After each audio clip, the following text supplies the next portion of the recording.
Hello, everyone. Thank you for joining us today. I am Telva Magruder, the Chief Diversity, Equity, and Inclusion Officer at General Motors, and the moderator for today's session, Turning Obstacles into Opportunities for Growth, Achieve Greatness in an Era of Change. We are currently in the Women of Color STEM DTX platform. This platform can be accessed all year round with different activities and events such as this summit. We're also streaming live in the metaverse, STEM City USA. A few housekeeping notes. If you have questions during the presentation, you can scan the code on the corner of your screen. You can enter the question in the Q&A tab of the app, and your question may be selected and be put on the screen for us to answer later. Additionally, we'll be doing polls during this session, and the polls will show up in the same app after you scan the QR code. Just go to the polls tab on the right-hand side. And at the end of the seminar, if you have any further questions, you please feel free to join us in the breakout session that will be located in the Women of Color Information Center. We'll provide the link for you at the end of the workshop. You'll get a chance to meet and network with the speakers. So just to level set us in the session today, this session, Turning Obstacles into Opportunities for Growth, Achieve Greatness in an Era of Change, addresses the unique challenges associated with our current world.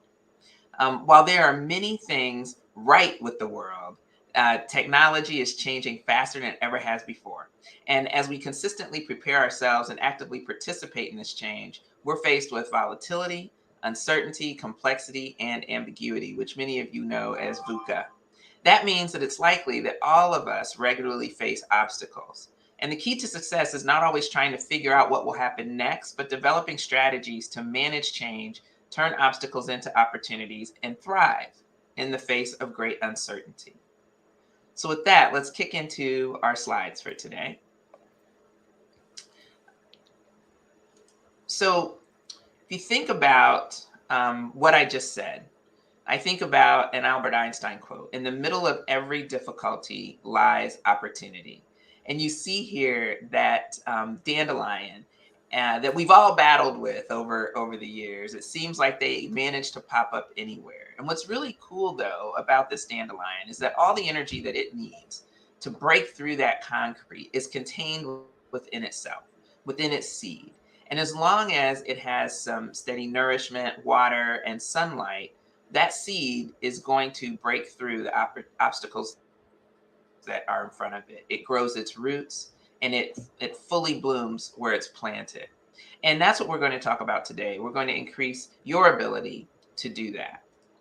I'll go quickly through our agenda. So we're going to have 4 segments that will be presented to you today. The first one is covering a journey of self-awareness. The next is overcoming fear, and then bridging the gap between that fear and growth. And then the last one is practice and grow. And we look forward to you all being very interactive in this conversation and submitting those questions as we go along so that we can answer them in the end. So both interactive with the polls as well as bringing your questions forward. So please don't be shy. I'm now pleased to introduce our panelists who will tell you a bit about themselves. So first up, we have Jaleesa Harrigan, who is with the U.S. Navy and is a surface warfare officer. Jaleesa.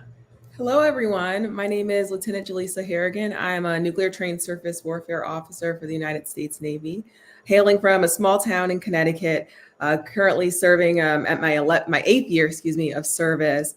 I served on board USS Bunker Hill and USS Abraham Lincoln in various roles in operations and engineering departments. More recently, I served as a reactor propulsion division officer and reactor control division officer. I'm currently stationed out in Millington, Tennessee, where I am a nuclear sessions officer. So I'm here to bring in all the future engineers for the nuclear Navy. Thank you, Jaleesa. We're excited to have you with us today. And I will move on to Abir Sassi, who's the founder and CEO of Abir Sustainable Advisory. Abir. Hi, everyone. I'm Abir Sassi from Tunisia. I'm founder and CEO of Abir Sustainable Advisory, which is providing consultancy services for the 17 SDGs, Sustainable Development Goals, adopted by the United Nations for industries. So I do audits, trainings about sustainability and quality, and also sustainability reports. I'm a textile engineer with solid international experience in supply chain, and I'm actually co-author and co-leader with Sherpa Institute in the mega project of the Corporate Guidebook for the United Nations, talking about the deployment of the 17 SDGs in the worldwide industry and businesses. Thank you. Thank you, Abir. Great to be here with you today. And then moving on to Jennifer Gianoulis. She's a technology business services executive leader in wealth and investment management. Jennifer. Hello, thank you. Yeah, so I've been with Wells Fargo for 19 years in various roles within the technology space. As Telva mentioned, I am currently leading the business services group, which is comparable to like a chief operating officer type function within our technology space. I live in Charlotte with 2 kids and a husband, and super happy to be here with you guys today.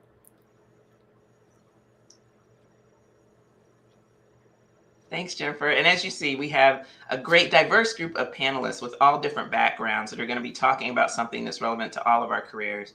I myself am Telva Magruder. I'm the Chief Diversity, Equity, and Inclusion Officer at General Motors. And my goal is to lead the strategy that helps us as a company work toward our vision of being the most inclusive company in the world, which involves ensuring that our team members, our business partners, our customers, and the communities in which we live, work, and impact are absolutely able to feel and understand their value and our march toward a more inclusive and equitable future. And as we create a world with all electric vehicles, which is pretty exciting. And that's a long journey, and we want to be prepared for it in a very inclusive way. Before that, I spent most of my career in manufacturing at General Motors, leading technical teams, both from an engineering side and a maintenance side, and also did a lot of work leading facility engineering teams in sustainable practices and building of facilities and creating spaces where people want to be. So from a very technical career that was really centered around people to a role right now that is wholly centered around people, we have a lot to look forward to. So it's good to be here with you today, and we're going to get started with some really, really great topics that will help you grow. So with that, I'm going to pass it back to Jaleesa. Okay, so we're going to start off with our first module, which is talking about overcoming obstacles through a journey towards self-awareness. How navigating one's true self can provide the mindset to overcome obstacles and achieve one's goals. Next slide. Okay, now remember, this panel, we have a poll, so we want you guys to be active and to participate. So please access the QR code because I have our first poll right here. So we're going to start off talking about Simone Biles during the Tokyo Games. So please access that QR code. But if you're unfamiliar, Simone Biles is a well-decorated Olympic gymnast who's considered one of the sport's greatest athletes. During the 2016 Games, she was the first female gymnast to win 4 gold medals at a single Games. And she was the first gymnast to win 3 consecutive all-around titles. Now, given her accolades, there was a lot of anticipation and high expectations as she moved to the Tokyo Games. However, she withdrew from most of the events due to the twisties. So if you're unfamiliar, the twisties is a mental block in which gymnasts lose their spatial orientation during aerial moves. Her decision to not continue sparked many follow-on discussions. Some people thought that she was afraid and it was fear of failure that drove that decision, where others think it was self-awareness and she made a decision based off of her own awareness. So please access the poll. I'll give you about a minute. And I want you to answer this question. Do you think Simone Biles withdrew from the Tokyo Game events due to fear of failure or her own self-awareness?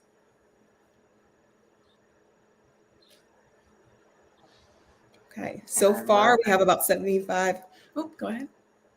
Yeah, so far we have about 75%. Sorry. Oh, okay. Yeah, so far we have about 75% of the responses are with self-awareness and 25% fear. Interesting. Okay. Okay, we're going more for self-awareness and less for fear. We're currently at 80% self-awareness, 20% fear. Okay, so let's continue. So though some people in the group believe that fear of failure or fear of disappointing others could have been a contributing factor to her decision, I want us to focus on the self-awareness portion and how that contributed to her decision making.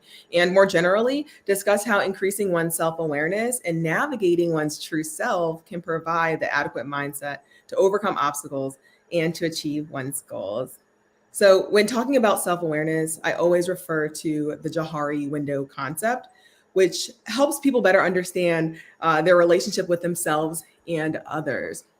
So as you can see, we have the module on the slide. So there's 4 quadrants. You have the open, blind, hidden, and unknown quadrants. And remember, the Johari window concept is a feedback model towards self-awareness. So very briefly, I want to discuss the quadrants so that we can go into the value behind it all. So the first quadrant is the open quadrant, which consists of all things known by others and by oneself. So for example, everyone that knows Simone Biles knows that she is a well-decorated Olympic gymnast. Next, we have the blind quadrant, which consists of all things known by self, but unknown to others. Third, we have the hidden quadrant, which consists of all things known by self, but hidden from others. So for example, maybe this was the twisties that Simone Biles was experiencing before she got to the games. She knew that she was experiencing this, but she has not yet revealed this to others. And then finally, you have the unknown quadrant, which consists of all things unknown to others and self. Right? So these are the things that Simone doesn't know because she just hasn't experienced it yet in life. Now that we understand the basics behind these 4 quadrants, the true value behind this is figuring out how to increase the surface area of your open area. Next slide.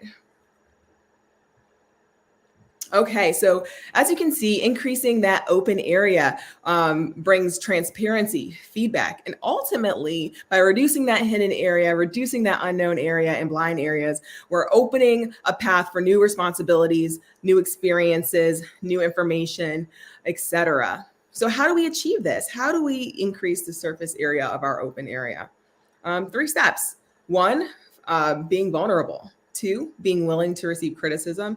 And 3, being open to experiencing new things in life. So let's start with being vulnerable. So I'm not sure about you, but the word vulnerability screams being uncomfortable to me. So as you begin your journey towards self-discovery, you're going to have to get comfortable with being uncomfortable. It's like my favorite saying, you have to get comfortable with being uncomfortable. So that means you're going to have to discover your boundaries and determine what you're willing to share. Remember, you don't have to share every part of your life, but be prepared to break down some walls, because minimizing the hidden area improves your interpersonal relationships in both your personal and work lives. So let's think about Simone Biles as an example. So prior to the Tokyo Games, she knew that she was experiencing the twisties. Now, this was something that she could have been facing alone. And I'm assuming that as she walked into the game, she had 2 choices. 1, to compete and fight against the reality of the twisties, or 2, withdraw from the game and work on her mental health. We all know what she decided. She decided the latter, knowing that this was not the popular decision and understanding the possibility of ridicule and possibly letting down America. So if this isn't vulnerability, I don't know what is. But let's focus on the positives. So while Miss Biles reduced her hidden area as a result of exposing her mental health issues, she also increased awareness of the twisties. Not sure about you, but I was unfamiliar, right? So she increased awareness about an issue that a lot of athletes face. 2, she gave herself grace and time to focus on her mental health and so much more, while still earning medals at the games. She demonstrated courage and inspired many athletes across the globe to do the same when facing obstacles. And in this case, Simone Biles, her open area grew, and as a result, her own self-awareness combined with vulnerability did as well. Now, secondly, you have to be willing to receive criticism, specifically constructive criticism and feedback. So blind area traits are more or less governed by our unconscious mind. It's the way that we behave unknowingly. So decreasing that blind area will bring certain aspects of ourselves to light. While receiving constructive criticism, you'll learn things about yourself that others can see that you cannot. And as a result, you'll become more self-aware and leverage that information for your personal and professional growth. And finally, it's experiencing new things in life. And that's as simple as it sounds. And it's also my favorite part. It's an opportunity to get out of your comfort zone once again and experience what the world has to offer, of course, within your limitations. Now, once you've taken these 3 steps, you are now comfortable with being uncomfortable, meaning you are continuously seeking self improvement and allowing yourself to have limitless potential. You've facilitated an environment with others that allows for a great dynamic of giving and receiving constructive criticism, which means you're in an environment where you and other people can grow, facilitate growth. You've increased your exposure to different items personally and professionally, which means you're overall becoming more well-rounded. And ultimately, through taking these actions, you've ultimately increased your self-awareness through navigating yourself, and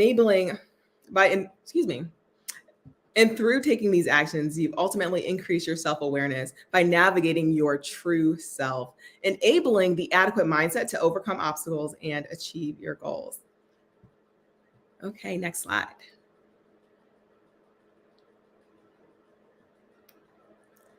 And next, let's talk about overcoming fear. About that idea of, being uncomfortable. Definitely that dandelion has to do that, but everything it takes in order to actually open that window. So hopefully you all are taking that in and thinking about what questions you have, and they might be a bit fearful about that. And so right now what we're going to do is pass it over to Abir, who's going to talk about overcoming that fear, because it's definitely not easy to do what Jaleesa just challenged us to do. Abir. Absolutely, Telva. Thank you so much. So let's talk a little bit about fear, which is a strong feeling that we cannot avoid when facing obstacles. So we are dealing with moving forward despite external influences and circumstances. So let's start by asking dear panelists, our dear audience, a question. So next slide, please. Let me ask you, how do you typically feel as you face an obstacle? Here you have a mix of feelings. You can feel confident, you can feel focused, you can feel invigorated, you can feel depressed, or you can feel fearful as well. So, dear audience, please scan the QR code on your screen and try to answer the question just to tell us, how do you feel when you face an obstacle or a big problem?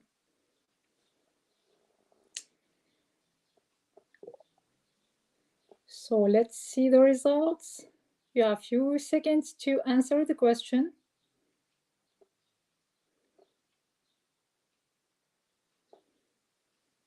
So Telva, are you seeing the results of the answers? Okay, I think few people feel confident, because it's not easy to avoid the fear or the depression. It's not an easy situation. It's not really a comfortable situation on which we can feel strong and focused, but few people can do it. Let's see, how do you feel?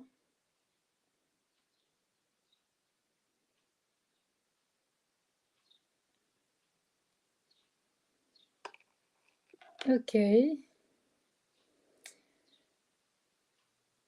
So here we have some results of the answers. Yeah, 50-50, fearful and focused. Okay, so half audience feel fearful, the other half feel focused. That's good. So you are here for a good reason, to talk about how to overcome fear. Thank you for your answers. Thank you for participating. Next slide, please. So let's talk about how facing an obstacle and how to overcome fear. Could you move to the next slide, please? So in the next slide, you will see a picture of a tree. So before talking about this situation and this tree, let me tell you that by facing your fear, you can transform and change into your highest potential and become the version of yourself that you are meant to be, means you become stronger.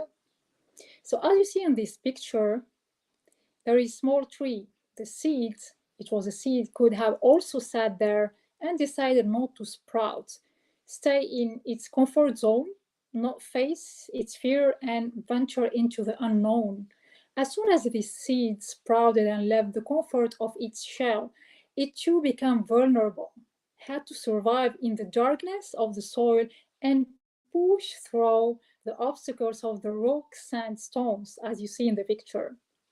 This was required to eventually reach its fullest potential and transform into the tree it was destined to become. So, as individuals, we will never become what we are capable of becoming or supposed to become without taking that initial risk, being vulnerable. Don't be afraid of being vulnerable or in uncomfortable situation, facing our fears, and have the courage to head into new and oftentimes dark territory, truly transform this tree so it can transform the reality, it can transform the future. So the tree is very similar to us as individuals when we are faced with difficult situations or relations as well. As human, we are faced with difficult situations to blame others that we feel are responsible for our hardships. We can also deny or avoid challenges, and we can face our fear and look at these challenges as an opportunities for growth. So let me tell you that we have 4 enablers to overcome fear. The 4 enablers are: first, the mindset. Is too much important to have a positive and strong mindset and to believe on ourselves, trust ourselves, and be open, not be afraid of the change, not be afraid of any problem or obstacle. Second enabler is the positive attitude, means to be optimistic. We attract good energy, we attract positive energy. It's about the law of attraction. The third enabler is stretch your limits. Don't be close to yourself. Try to open your mind and try to project yourself in the future in a positive way. The fourth enabler is to get comfortable being uncomfortable. We all face uncomfortable situations in life, personal or professional situations. So we need to feel comfortable. It's not something bad or really bad. It's not the end of the world. So try to feel comfortable in this kind of uncomfortable situation. Next slide, please. So here I will give you 10 steps to overcome fear. I've highlighted 3 steps, but we will start from the first until the step number 10. First thing is to identify your fear. Learning to overcome fear is much like any problem-solving challenge. What is you're afraid of? Sit quietly a few minutes, think about it, observe your thoughts and your feelings, and just identify it. It's too much important to identify the problem or the fear and to understand the root cause. Second step is to recognize that fear can work to your advantage. What does it mean? Our emotions exist to tell us things. When you feel fear, your soul is trying to tell you things. So listen to it. View the fear as a piece of information instead of a threat for your survival. You will not die. It's just an experience which will allow you to become stronger. Third step, which is very, very important, is to sit with your fear. Don't neglect it. Don't avoid it. Don't tell yourself that I need to oblige myself not to feel fearful. So there are times for actions and times for reflection. Acting too quickly to overcome fear is not a good idea. It can lead you to behaviors that do more harm than good.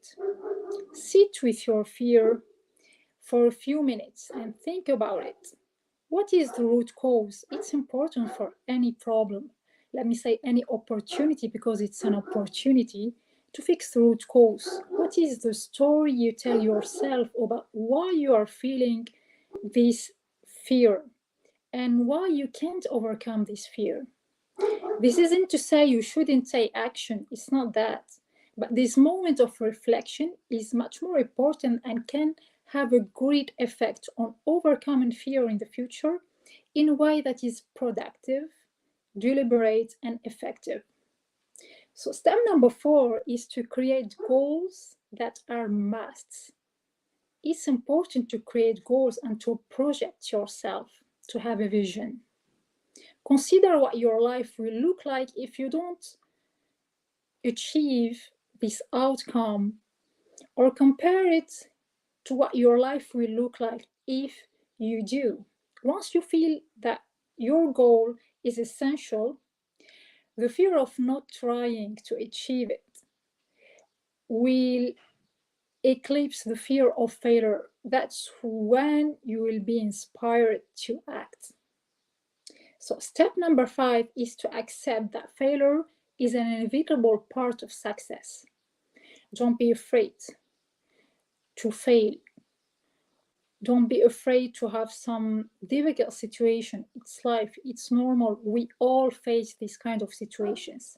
Part of overcoming fear is recognize that everyone in the planet, including those you know and admire, including stars, athletes, artists, etc., has encountered failure in their lives, in their path of greatness.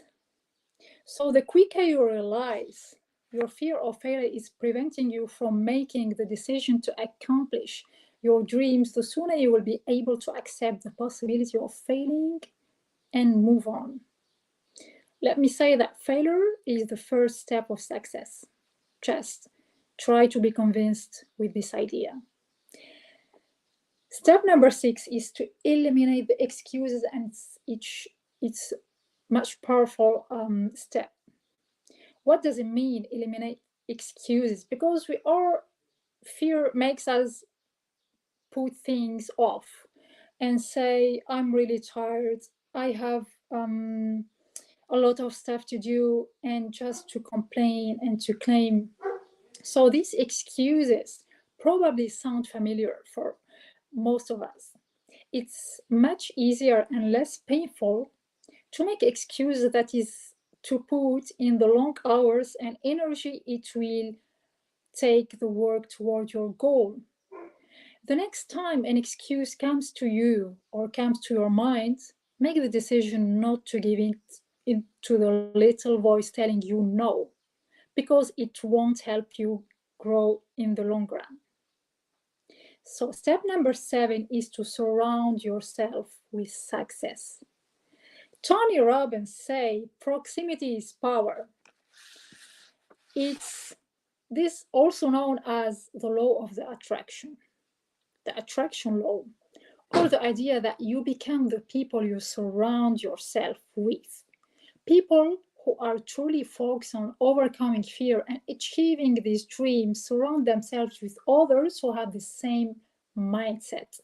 That's why we talk about the mindset as an enabler for overcoming fear.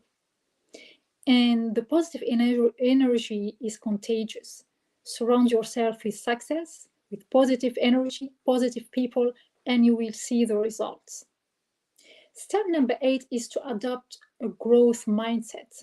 It's important. It's not about achieving your goals and being perfect every step of the way. No one is ever perfect all the time. So stop striving for that.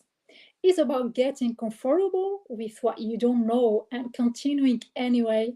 This is the foundation, of the growth mindset.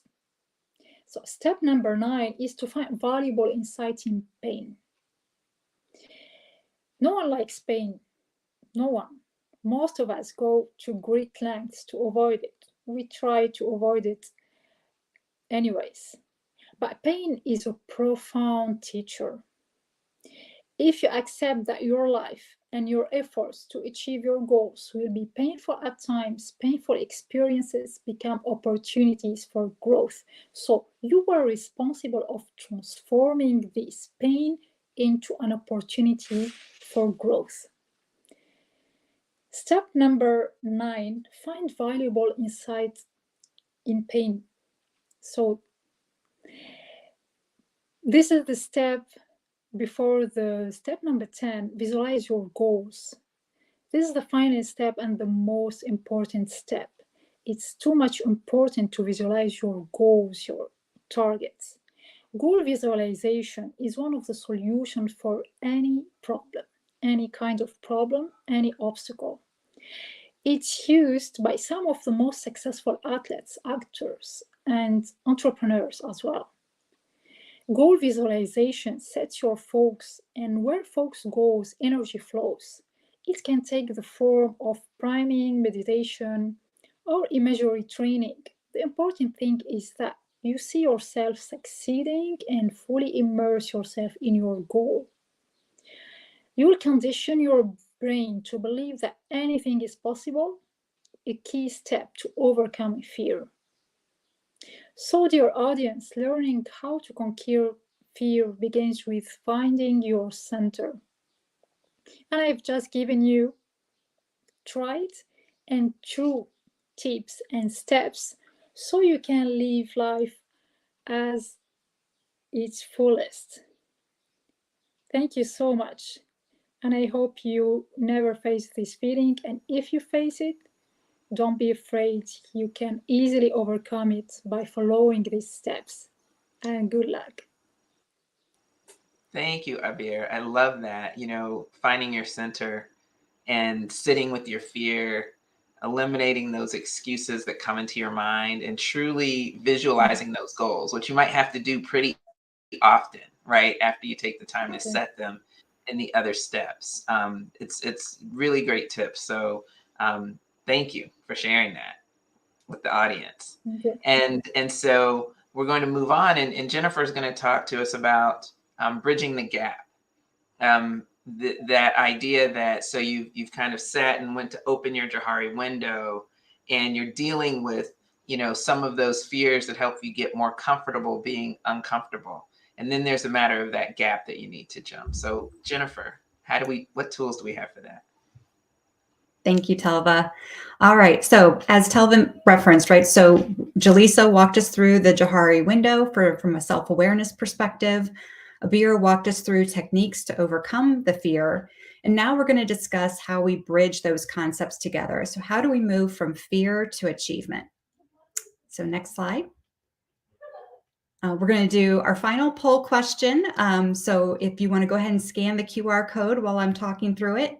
But what I want to ask the group is, how do you solve problems, right? There's multitudes of ways that people solve problems. So I would, I'd suggest or pick all that apply to you.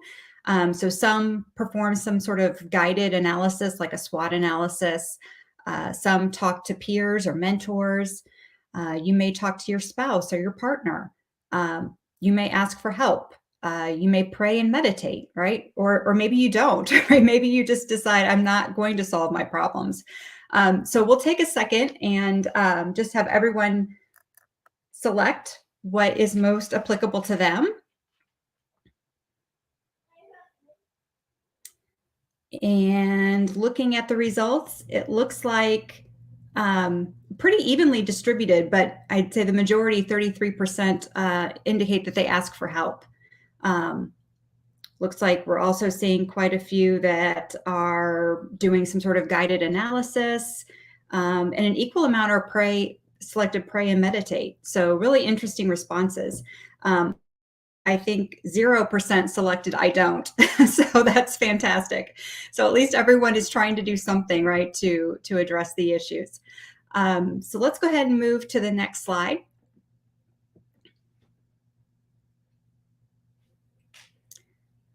So let's talk about the tools that you have at your disposal, right? So you may not even realize what you have, right, in your arsenal in terms of how you want to build your capabilities here.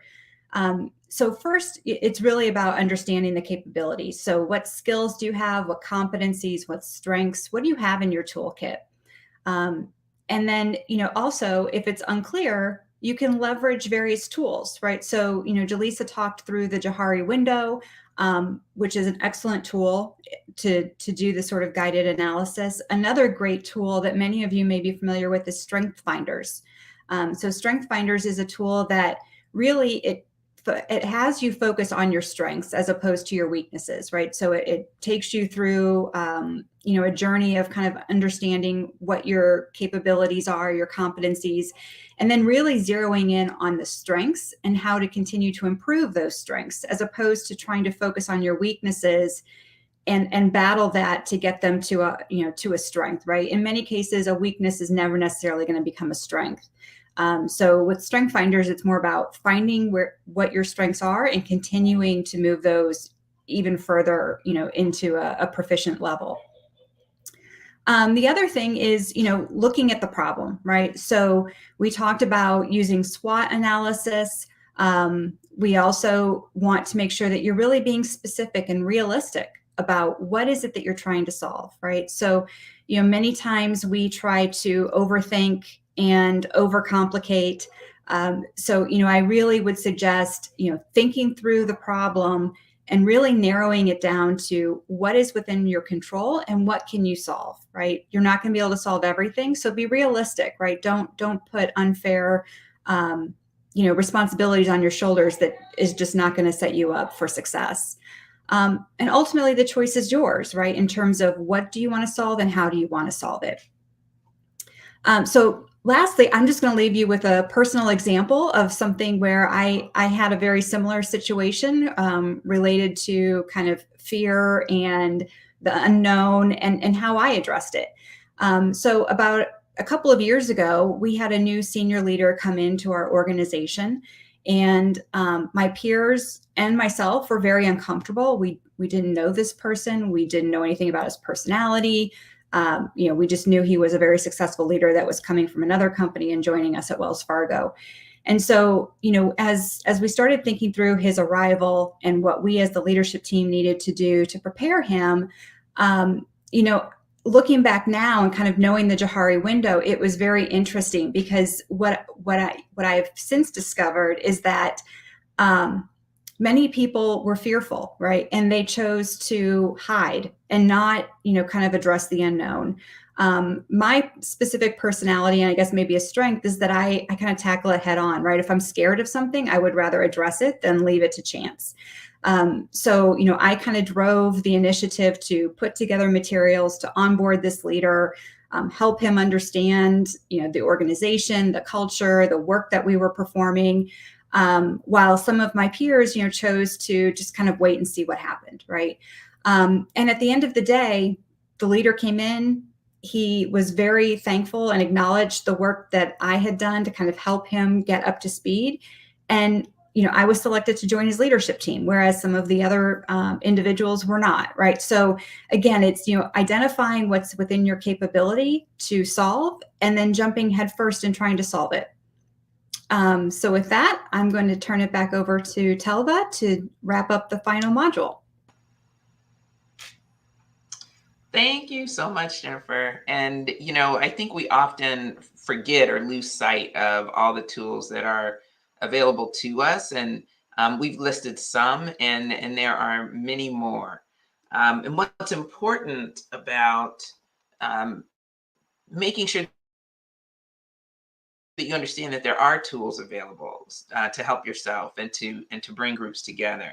One thing that's important to understand is that we need to practice. It's not a one and done kind of situation, and we can't necessarily expect that, trying something for the first time is going to give us the exact result we want. And so what we do have to understand is that practice is important for our growth. And I love this quote by Marie Daly, who was the first African-American to earn a PhD in chemistry. And she said, courage is like it's habituous, a habit, a virtue. You get it by courageous acts. It's like you learn to swim by swimming. You learn courage by couraging. And if you think about the journey that she had to have a lot of courage. And she realized through her career that you have to continue to do courageous acts to feel more confident. Many of you in the poll question that we had earlier that was about, what do you do when you are, possibly facing something that you're fearful of? A lot of you said, you approach it with confidence, and some of you said you approach it with fear. But building that confidence, no matter where you start, is about practice. Which is what I'll talk to you a bit about. So, this idea of self-awareness that Jaleesa brought to you, we know that self-awareness opens windows of opportunity. One of the things that Jaleesa talked about is that as you work to expand the area of your open window, you're gaining things along the way. And yes, it does take a bit of courage, but it also takes, practice to kind of sit with yourself and where you are, and am I truly being open?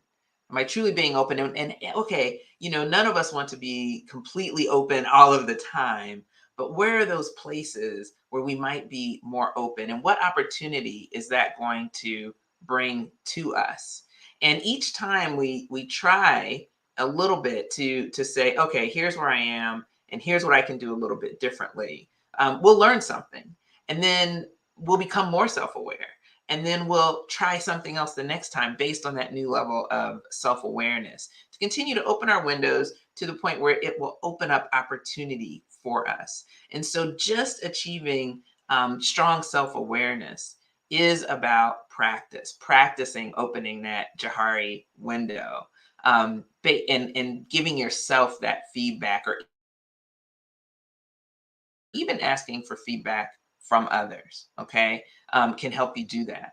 And you'll learn from and understand other people and external influences as you're practicing being more open, being more vulnerable, as we talked about earlier. But you also want to learn from and understand others, in general, so that you can affect the change that you're trying to create. Many times when we're trying to create change, we go through that self-awareness piece, but then we don't necessarily seek to truly understand others, truly understand where they are, where they're coming from, what external influences are impacting them as well as impacting you. So this idea of being self-aware and then seeking to truly understand others, that cycle requires practice. That cycle is actually one that's self-fulfilling, because as you learn to understand, as you seek to understand from others, you may get input on yourself, which will increase your self-awareness, but will also help paint the context that you're trying to change, the thing that you're trying to influence. So really important to, first of all, do that, but second of all, once again, not expect that it's going to work out exactly like you anticipated. It's not going to be like, well, I listened and why didn't they respond? Right? That's part of it. Part of it is listening and then understanding those external influences and trying something, right? This idea of practice comes along with this idea of innovation. Try something and see what happens, and then practice again. And in doing that, it will allow us to fear less. So it will allow us to understand that despite how things might initially feel, despite how that situation, that new technology that's coming along, that seems like it's going to be the end of all of us, right? Despite how bad that may feel, if you come into your self-awareness and then understand how other people are reacting to, let's say, that new technology, that new technical challenge, that new financial roadblock, the way our economy is changing around us and impacting the decisions we make, right? The more we seek to understand that context and lean into practicing that listening, the less fearful we'll be, right? We'll recognize actually that everyone is dealing with the same kinds of challenges, and it's not just us, but how we react to those challenges will allow us to be less fearful and move through those obstacles. Now, when you think about, okay, well, how do I actually make something happen? How do I actually make something happen? That goes a bit to what Jennifer was talking about. It goes to the fact that you have tools, you have unique skills that are yours, that make you special in the spaces that you're operating in. You have your insights, you have the relationships that you've built. And so when you're actually taking action, you're going to use those tools. You're going to use the relationships, the understanding that you gained in order to move through the challenge. right? You're going to say, okay, this is the thing that I've been fearing most with regard to, this technical challenge or this new project. You're going to work through some of those stages that Abir helped you with. But in the end, what you're going to do is apply those skills and apply those tools and act in order to actually move the team in the direction that you need to go in, right? And you'll see along the way that things will reveal themselves to you. And so you want to capitalize on those opportunities. Once again, when you're capitalizing on the opportunities, you probably have to go back and use a tool that you've used before, right? So now you're practicing using the same tool over again, applied to this situation. But you want to see the opportunity and then figure out what tool works best right now. What skill of mine, what skill of these people that I'm working with, right, is going to be best for me to capitalize on this opportunity that I now see because I've been working on making sure I'm centered, and I've been working on making sure I understand others. I'm going to jump into this opportunity, but I'm not going to go in unarmed, right? I'm going to go in with those tools and with my unique skills, right? And so you just constantly practice this cycle. And sometimes on some projects, it'll go better than you ever imagined. And on other projects, it may not. And that's okay. Because what is you go back to these basics, that self-awareness, that learning and understanding from others, that working on understanding what you're fearing, moving through that and using your tools, and you will do it better the next time. So a quick example for me, there was a period not so long ago in my career where we set a big major moving to 100% renewable energy in our operations. And I remember I had come into the role and we had set this big goal. And I looked at my team and I said, so team, what's the plan? They had done a lot of that work before I arrived, and they kind of looked at me and they said, well, we have this framework. And, but we really don't have a 1, 2, 3 kind of action plan. And I looked at them and I went, whoa, right? We just made this huge public announcement, and it was based on vision. It was based on a strong framework, but we didn't have a plan. And at the time, that was actually pretty scary. But at the same time, it was very innovative. It was very thought leading. But we needed to put all the actions in place in order to get there. And I first had to check myself. I first had to say, okay, what are you scared of?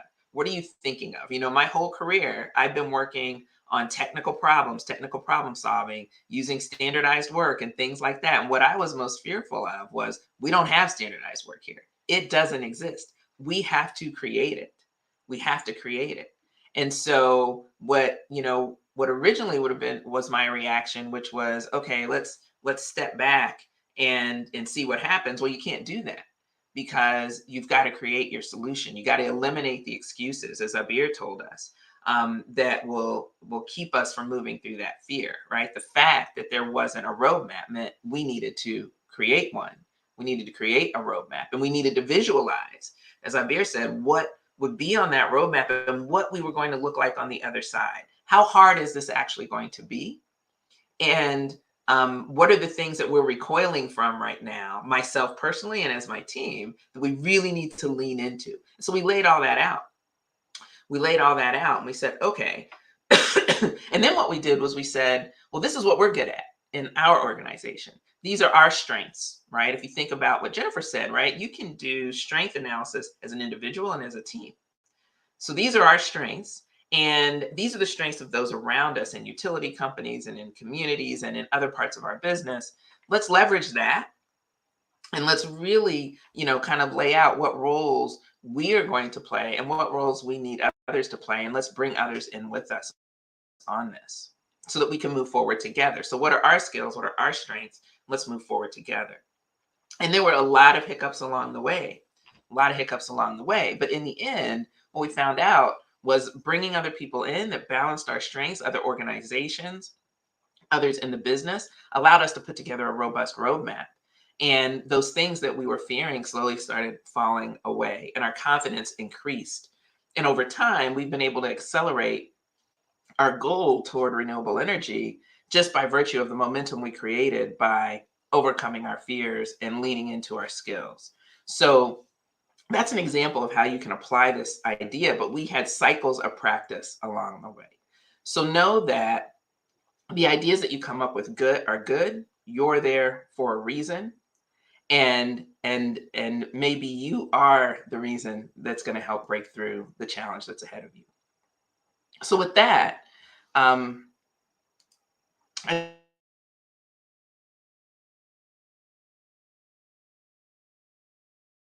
we're here to answer questions on any part of this discussion that we've been having in turning obstacles into opportunities. There are many permutations that we all see in all of our different businesses every day. And so we'd love to hear what's on your mind in terms of the hows and the whats and the whys of what we presented. So with that, we'll go to Q&A. And we're all back. Hello, everyone. Looking forward to your questions. All right. So the first question, the panel appears to have experience with the Johari window, using the Johari window. Can you explain the types of successes you've had with your teams in overcoming those obstacles? And so I just gave one, but I'm going to pass this to Jaleesa to start us off with an example of utilizing that Johari window to your advantage. And unmute. Okay, there we go. Yeah, so when I think of the Johari window, it makes me think of back in 2020, I was on a deployment in the Middle East. We were supposed to be gone for 6 months, and it ended up being 10. So it was a very trying, difficult time. And I work in the engineering department of an aircraft carrier. So lots of things work and lots of things break. So we definitely had a lot of lessons learned. And as a young 26-year-old, at the time, 27-year-old at the time, I was in charge of almost 80 nuclear trained mechanics. So a lot of responsibility for a very young lady. So obviously there was lots of room for me to grow. And I remember basically every other month, my boss and I would sit down and give each other, he would give me critiques and feedback. And I'll never forget the day that he pulled me to the side and he told me that I don't like the word failure.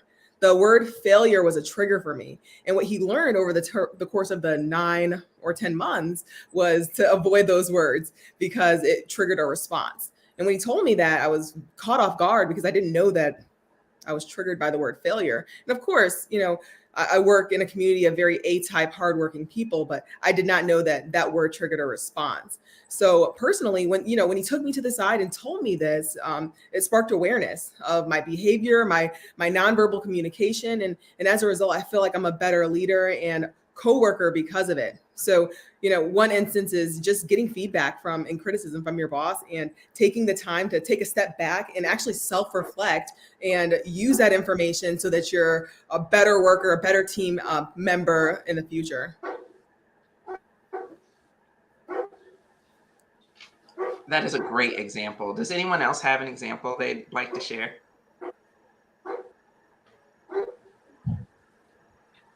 Okay, I'm just making sure we're not frozen on the screen. Okay, I think we're okay. I'll tell you, when it comes to the Johari window, Jaleesa's example is really good because a lot of times, you remember you have, what you're aware of yourself and what other people are aware of. That's the premise of the window. And the biggest way that I've been able to use the Johari window is actually asking people, what are my blind spots? Okay. What are the things that I'm not aware of that you are aware of? And the people I tend to choose to ask that are ones that work either on my team or my peers. Because, if you have a good leader, which I know that isn't always the case, but if you have a good leader, they'll be giving you some feedback. But peers don't always feel that they can, and team members don't always feel that they can. And so I'll ask it in a way that is comfortable for them. So I'll say, what am I missing? What am I missing? It goes a little bit beyond, am I understanding you? Or it's really, what am I missing? It's a very specific question.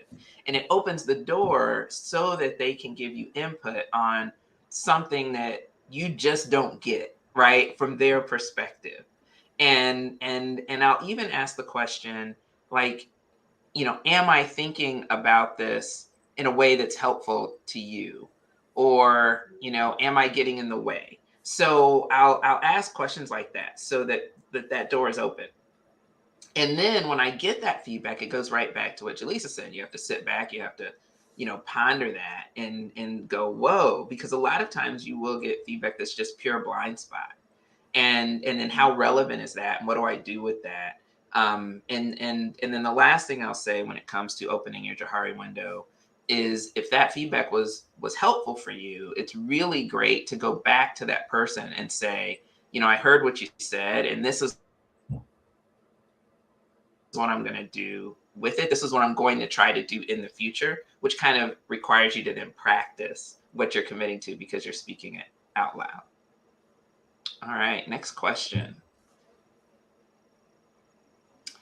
All right, sometimes we have an employee who's falling behind. Suggestions on how to get them up to speed with the rest of the team. Ooh, yes, that is a great question. Any thoughts on that, panel? Yeah, I can jump in. So, I think going back to some of the tools we were talking about, understanding your employees' strengths and weaknesses, right? So, you may have an employee that just doesn't like to speak up in meetings, right? Maybe they're very timid and shy. And again, that may not be something that they can overcome, right? But they may be a great written communicator, right? So, understanding how to channel them, and bring them into the fold, right, based on the strengths that they can apply to the team, I think really helps. Certainly one-on-one coaching is always, something that you can use as well, and maybe even pairing them with a peer or a mentor that maybe can have a more candid conversation with them than maybe what you can do as their manager, right? There's certain things that, certain boundaries you can and can't cross as a manager with your employees that maybe someone else that's a mentor, right, that's kind of observing their behavior, may be able to have a more candid conversation. But what I would say is not everyone is going to be equal to the task, right, in terms of a specific thing you're trying to have the team work on. And so playing up to the strengths of each of your team members to understand how they work together. And while it may appear that someone isn't, is falling behind, it may be that you just haven't channeled them in the right way yet, right? To really understand what motivates them and, how to tap into that specific component that they can bring to the table that maybe the others aren't. So that's one suggestion I would have. Yes, I completely agree with Jennifer. That's just the strategic placement of personnel is extremely important. So obviously there are going to be times where people are placed in the wrong places, but it's very important to learn from that as a leader, and for the next project to really pay attention and don't just, be very intentional about putting people in the right positions. Yeah, I love that. I talk a lot about right people, right places. Exactly. I do agree with you as well. I just can add and something. Sometimes, in fact, to raise their self confidence. So this person needs to feel confident, self-trust, and feel comfortable working in the team. We cannot have all teammates having the same profile, same mindset, same attitudes. So that's why it's good sometimes to be different. And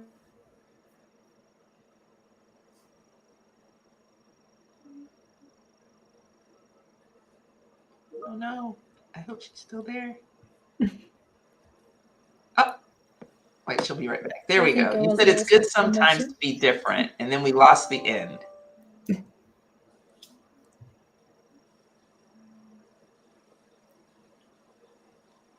Okay, I don't know if she can hear us, so we will move on. I'll just say, oh, there you are. Okay, we heard you say it's good sometimes to be different, and then we lost the very last part of what you said up here. Yeah, sure. And that makes complementarity between the teammates and the team members. And we can focus on the strengths of this person, of this specific profile, because everyone has good and strong points and points to improve. So if we focus on the strong points, can have a good result. and try to make this person getting from a shy position to empowered position. It's all about empowering this person. That's it. Yeah, absolutely. And the last thing I'll suggest, if you happen to have a team where everyone does need to have the exact same skill set, and that does happen, right? If you happen to have a team like that and you have a person falling behind, it really does sometimes come down to you as a leader having a really clear conversation with them about how they perceive their performance as compared to what needs to be getting done. They may feel like they are right where they need to be, and you're not seeing it that way. And so, kind of starting with that and then level setting there, saying, okay, I see where you think you are, but here's what I see. And here's the gap we need to close, and then working with them on how to close it, because sometimes that's the case as well. And it may be you don't have the person in the best job for them. And so, you might just bridge that gap and then start helping them find a place that's a better fit for them, depending on why they're having trouble keeping up. All right, next question. Look forward to working remotely for some time while others are returning to office. Can you give some examples of how to address these challenges? Oh, yes. And we have different types of people here, right? So I think some of us may be working more in person than others. And so who wants to start this one? I can Well, I'll give start. it a I mean, so at Wells Fargo, we are in a hybrid work environment. So as you can tell, I'm at home today. I was in the office yesterday, right? So it is a very interesting dynamic, right, in terms of people coming into meetings kind of with different backgrounds and experiences. And one of the things that I would say is understanding that you need to make sure that it's a level playing field, right? So one specific example that I've been kind of addressing with my team is we will have a team meeting, right? And so the people that are in the office will get into a conference room and, we'll be joking around, kind of going back to that old banter, right, that we used to have when we were together as a team. And then we've got two people who are on the phone, right? And they're feeling neglected. They're feeling like they don't know what the fun thing was that someone just said in the room, right?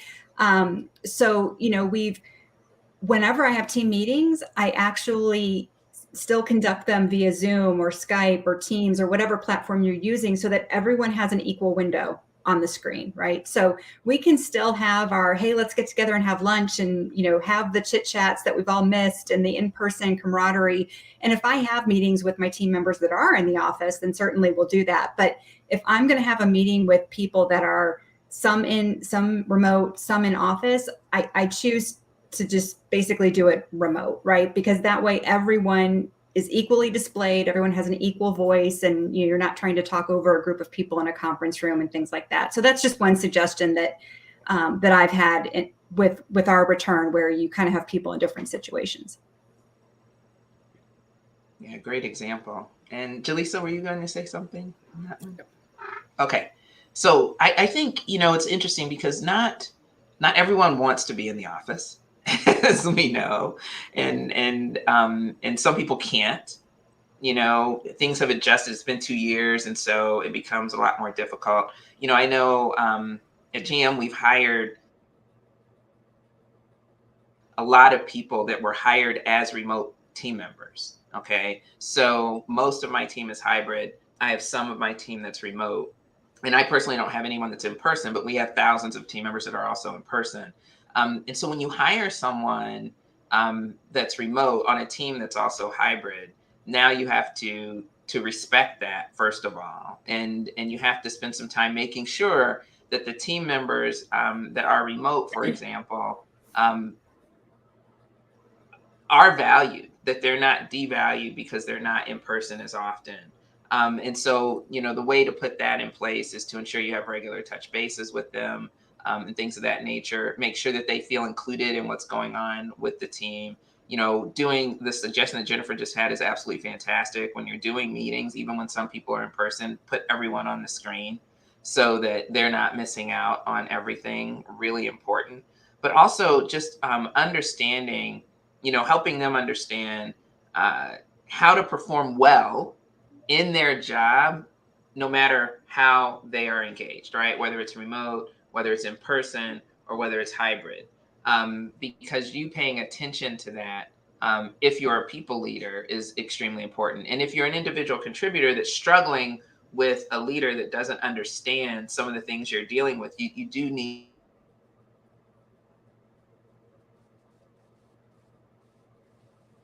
to really speak up.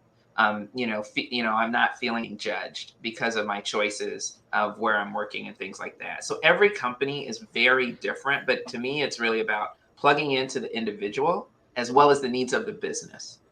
They have to come together, right? And it can happen. It just takes effort. So I hope that was helpful. And with that, we are going to start wrapping up. We have, as we mentioned, time for continue networking and answer some more questions. We know we have a few more questions that we're still in. And so please come and join us afterward in the breakout session. And you'll see at the bottom of your screen scrolling where the WOCSTEMDTX.com is where you can go. And then hold on. Yeah, there we go. Okay, I got that covered. So www.WOCSTEMDTX.com is where you can go to join the breakout session, where you'll be able to get some more of those questions answered, and we can mingle just like if we were at a live seminar afterwards when people come up for the Q&A. Okay? All right. With that, thank you to Jennifer, to Abir, and to Jaleesa for coming together for this forum. And appreciate all of you for joining. And we hope that this has lifted up your Friday. We wish you a great rest of the day and all days going forward. Thanks, everyone. Thank you so much. Thank you.